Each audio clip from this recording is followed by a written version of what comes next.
Chapter 18. Baby's okay.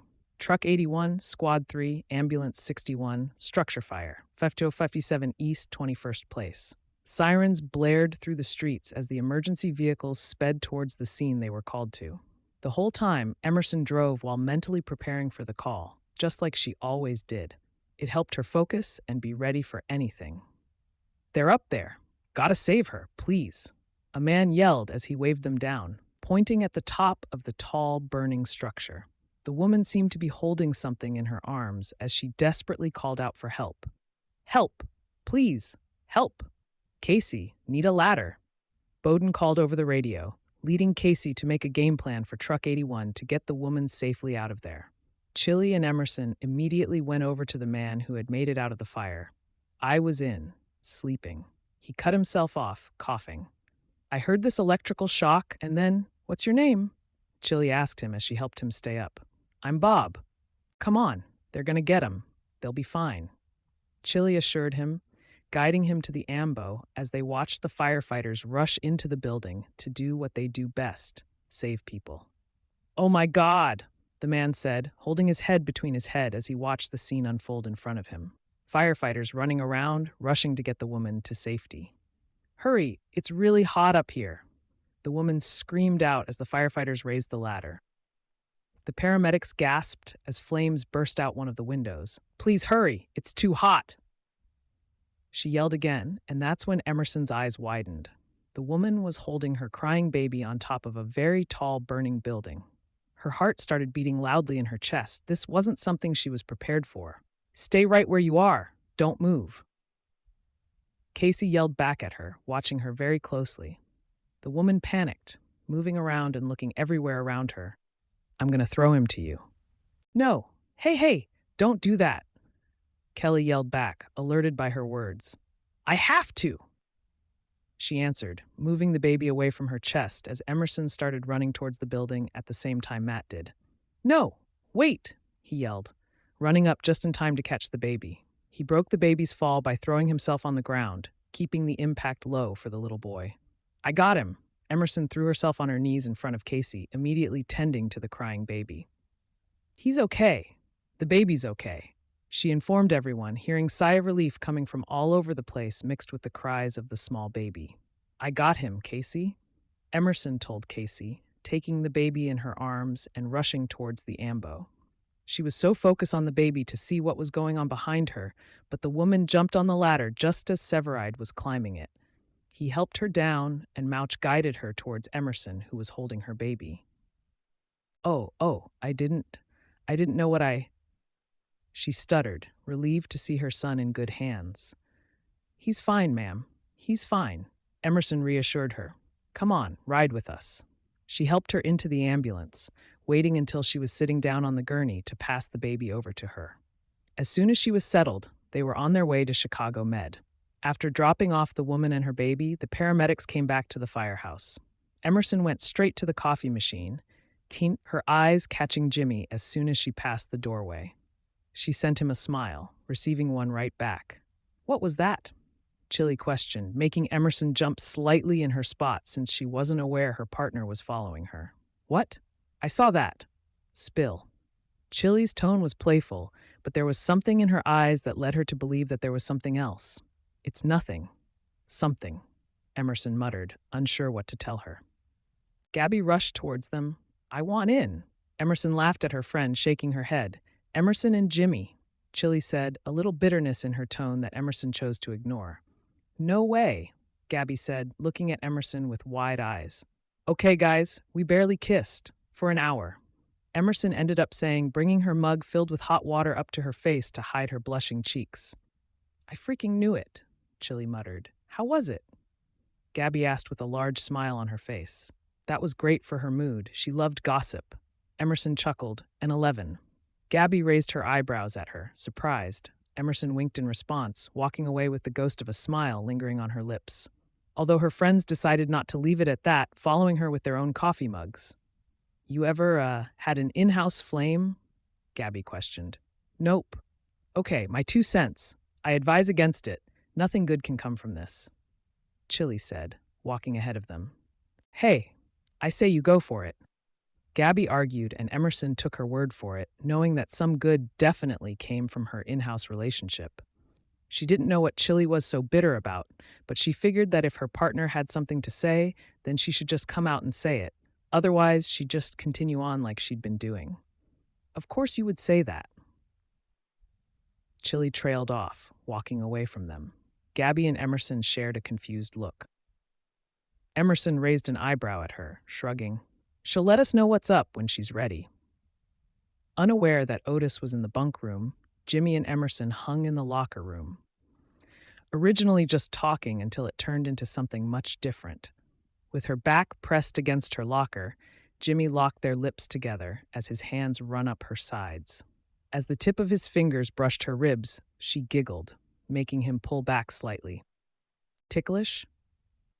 He laughed, carefully bringing his hands back down before doing the same thing over and over again. She laughed, pushing him completely away from her. Stop, stop, stop, she laughed, pointing at him. You're evil, and I am walking away now. Jimmy laughed, watching her walk away. Otis saw her walking by before seeing Jimmy following in her steps. He put two and two together, rushing to Gabby to see what she knew. He then confronted Jimmy about advising it to keep it on the down low, as if he had any experience with in-house romance. Ambulance 61, injured person, 851 South Throop. Chili knocked on the door as Emerson stood next to her, waiting for someone to open up. First they saw a little boy, then noticed his father opening the door himself. Come on in, the man spoke, revealing his injury to them. They walked in and had him settle down in the living room so they could treat him. Do you know how lucky you are? Chili asked, bandaging the gunshot wound on his cheek. I really don't.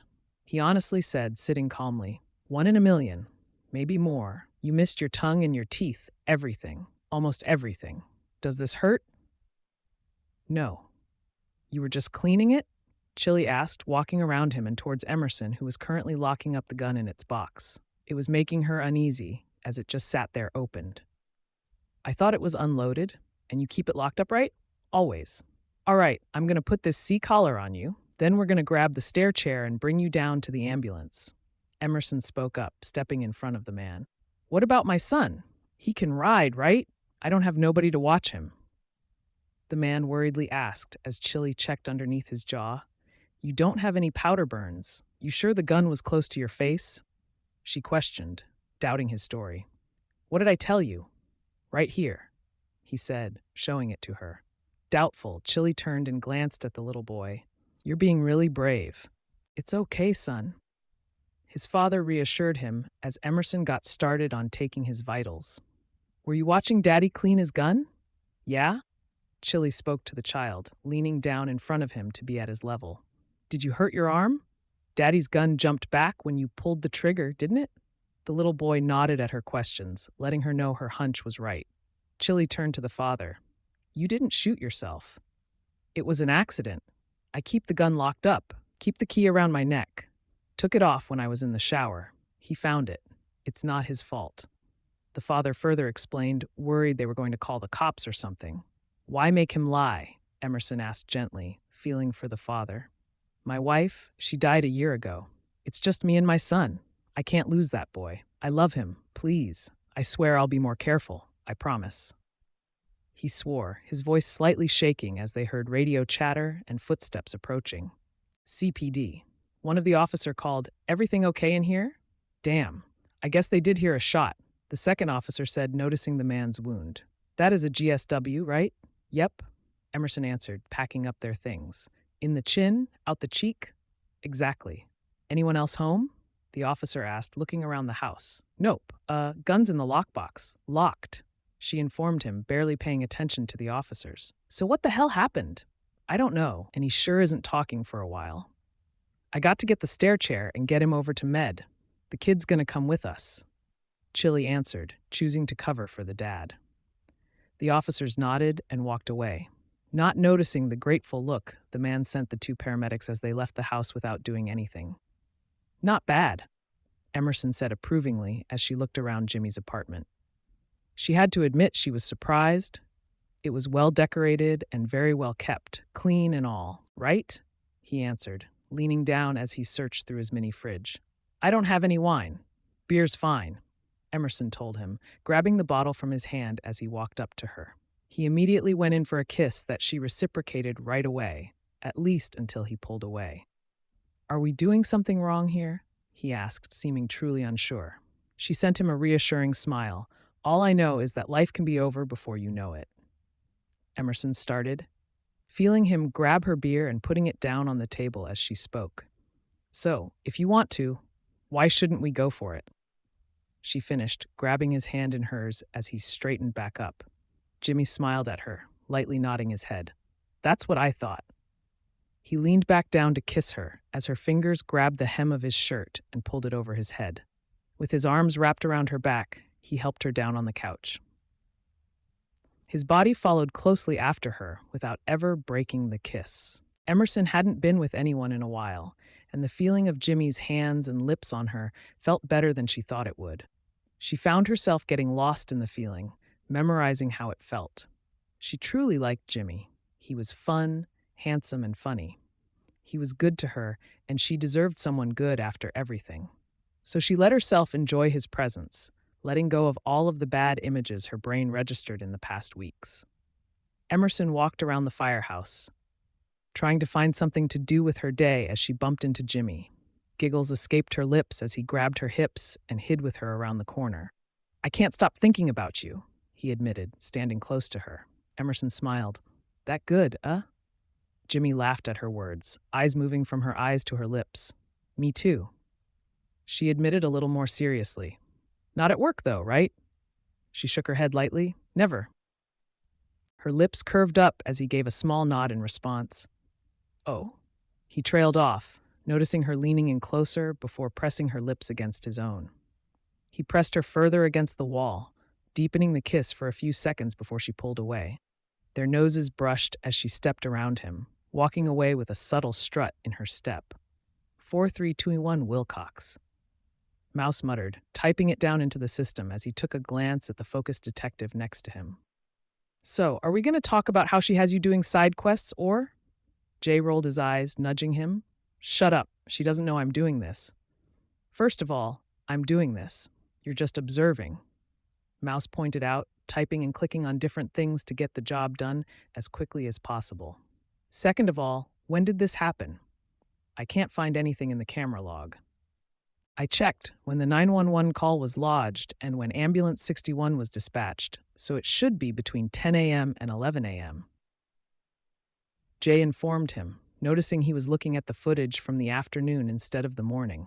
Okay, Mouse muttered, backing it up and looking closely at the images. Jay looked with him, noticing the ambulance driving in one of the frames. He pointed it out to Mouse, who nodded and waited. They watched as the paramedics stepped out and knocked on the door.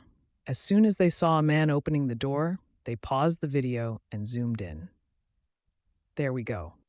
Mouse worked his magic, putting the image through the facial recognition system and waiting for it to find something. He tapped his fingers on the table, ignoring Jay's insistent stare. As soon as something popped off, they started reading.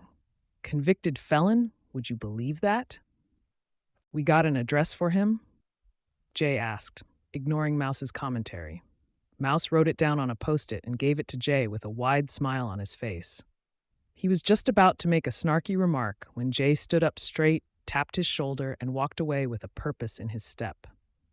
Emerson sat across from Jay, biting into a piece of fruit from her plate. Breakfast was the best idea, she told him as she swallowed it, nodding in agreement. Jay chuckled, and this place is great. Aaron brought me here first, and now I can't get enough. She hummed, I can see why. Emerson put down her fork, looking straight into his eyes. How's Aaron, by the way? I must be the worst friend ever because I cannot seem to catch up with her. Ever. Jay chuckled. She's doing fine, keeping busy with the job and the move. He spoke lowly, looking straight into her eyes to catch her reaction. Her eyes widened as she froze, slightly confused. Move? He nodded, a low chuckle leaving his lips. We decided to move in together, so I moved into her apartment while we look for a new one for the both of us. He informed her, and she couldn't help but feel her heart drop in her chest. Emerson swallowed it down and forced a smile. That's great. I'm happy for you two. Emerson told him, grabbing her fork and stabbing it into another piece of food. If you guys need help for anything, I'm here. Thanks, appreciate it, Jay told her, sending her a smile. How have you been doing since the last, gun incident? Jay asked her, careful with his words to avoid triggering something in her. Last time they spoke, he could tell it was troubling her. He wanted to make sure her head was on straight. She blew air through her mouth. I still get, icky around guns. She chuckled lowly, looking down at her plate to avoid looking into his baby blue eyes, the ones she knew could make her reveal any secret she'd been trying so hard to conceal. Overall, I'm fine. Good, good, Jay said, swallowing as he wondered how to say his next words. About that mouse, our tech guy and I looked into it. We were able to arrest him, charge him with other crimes since no complaints were made about him, but still, he's locked up. Emerson's face dropped in surprise, unsure how to react. Wow, thank you, Jay. She stuttered, knowing it wasn't nearly enough to truly thank him for everything. Seriously, I don't even know what to say. I think I'm going to have to start calling you my knight in shining armor. They chuckled, and Jay playfully rolled his eyes, telling her that it wasn't necessary. Speaking of knights in shining armor, I heard from a little bird that you and the new guy at 51 might have a little something going on. He trailed off teasingly, when in reality, he truly was curious about it. There was something deep down that made him want to know what was happening between the two, if anything. His source might have imagined it all too, but the growing smile on Emerson's lips and the blush on her cheeks told him otherwise. Yeah, something's going on. It's good. It's light. There's no pressure. She shrugged, not giving out much as she didn't feel like there was much to say anyway. It was still new and they weren't out in the open much either. That's good, Jay nodded his head, registering her words. I pegged you more for the commitment type of girl, though. She pursed her lips, tilting her head to the side as she moved the food around in her plate with her fork. I am, she admitted, but we'll see where it leads us down the road. Jay hummed, Well, I'm happy for you. I hope it goes however you want it to. He smiled sincerely, and Emerson ignored the way her heart pinched at his words, sending a smile his way instead. Thank you, she answered, looking into his eyes. Who told you about it anyway? It is not common knowledge. Jay raised his eyebrows in response, obviously unaware that it wasn't common knowledge. He recovered and shrugged, grabbing his mug. I can't reveal my source. Now can I? She chuckled, rolling her eyes playfully. I suppose you can't, detective.